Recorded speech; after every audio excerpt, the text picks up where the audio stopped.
this morning. I want to try to help you, especially if you're from 20 to 35 years of age. I hope you'll sit up and pay attention, that you'll get off your phone and listen once for your preacher, because I think I can help you today. I've seen the future. I'm there. There's some other old timers out here that's seen the future, and we can help you. And so sit up and pay. In fact, write this down. Your future is created by what you do today and not tomorrow. And look at 7 steps we need to take to secure our financial future. And these are really pretty much in the kind of order you need to take them, okay? And some of you may be at number 1 today. Some of you may be at number 6, but you'll find out where you are. All right, first of all, take inventory.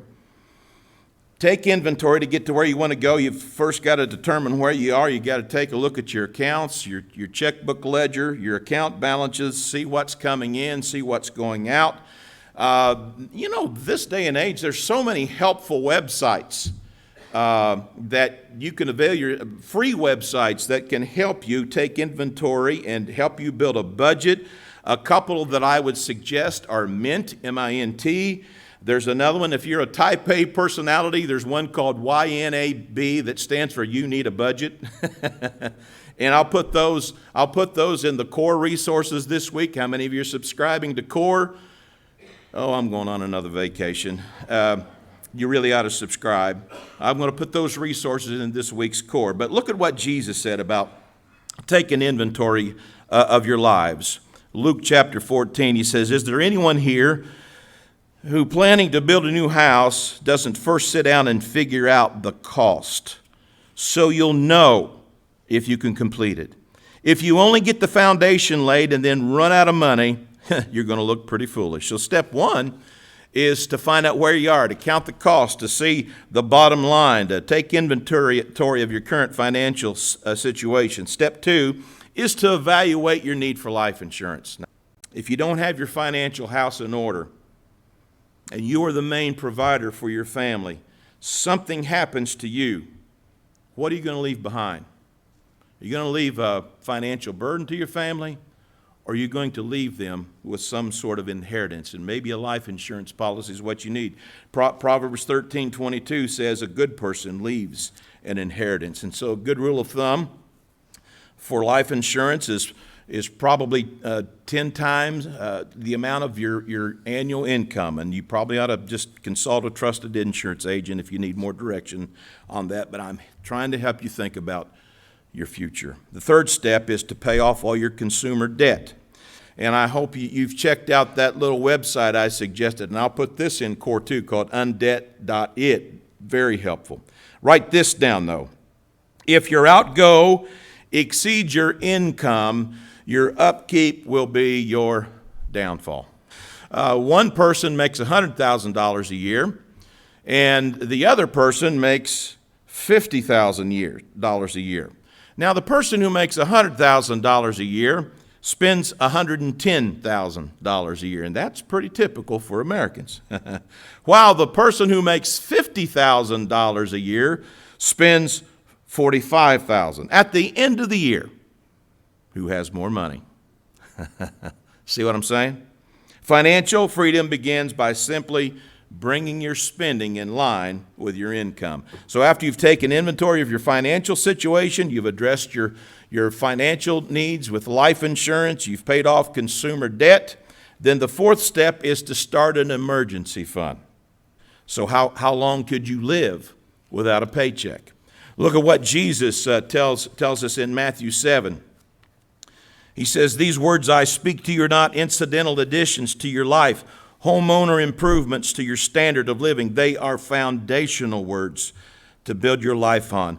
And if you work on these into your life, and if you're smart, like the carpenter who built his house on solid rock, the rain poured down, the rivers flooded, see, emergencies, storms of life, tornado hit, but nothing moved that house. It was fixed to the rock." Why?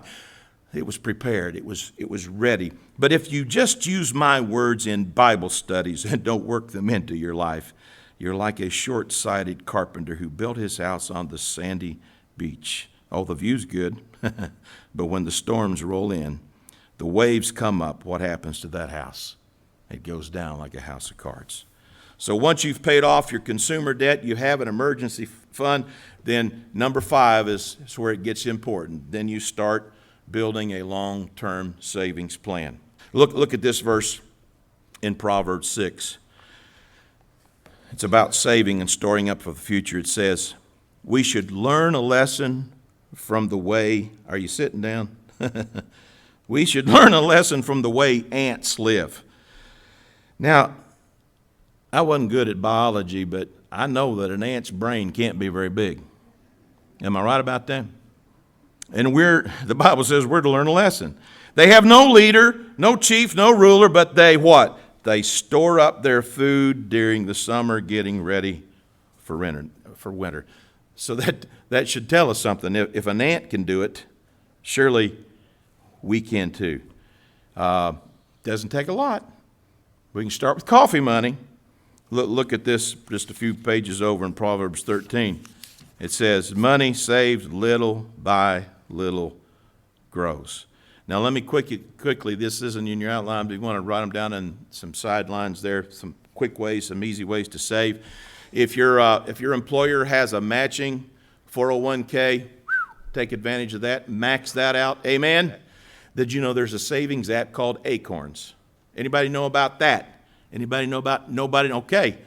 Man, I'm revealing things to you today, only here at Edmond First, folks. Here's another creative way to save. How many of you heard about the 52-week challenge? The 52-week challenge, all right? This really is best if you start at the beginning of the year, but you could start right now, okay? First week you save $52, okay? Second week you save $51. Next, or you can go the other way, okay? First week you save $1. If that'd be the easiest way to start. And when you get to the end of the year, you saved almost $1,400, just saving a few dollars a week. Here's one more. We call it the 10-10-80 plan. You give 10% to God, save 10% for yourself, and then you live on the 80%. You say, well, I can't live on the 80%. Well, you're living too extravagantly. It says, on the first day of every week, each one of you should set aside a sum of money in keeping with your income. So he's very systematic, saving it up so that when I come, no collections will have to be made. All right, number 6, pay off your vehicles and then prepay your mortgage. Last, but certainly not least, always keep an eternal perspective, okay? We're talking about the future matters. More than anything on this earth, I want you to understand that there's an eternal view on all of this. Look at what the old apostle said to his young leader of the church that he mentored, and how he ought to instruct those in his congregation. He says, to all the rich of this world I command you not to be wrapped in thoughts of pride over your prosperity or rely on your wealth, for riches are unreliable and nothing compared to the living God. Say amen. Trust instead in the one who has lavished upon us all good things, fulfilling our every need. Remind the wealthy to be rich in good works of extravagant generosity, willing to share with others. This will provide a beautiful foundation for their lives and to secure for them a great future as they lay their hands upon the meaning of true life.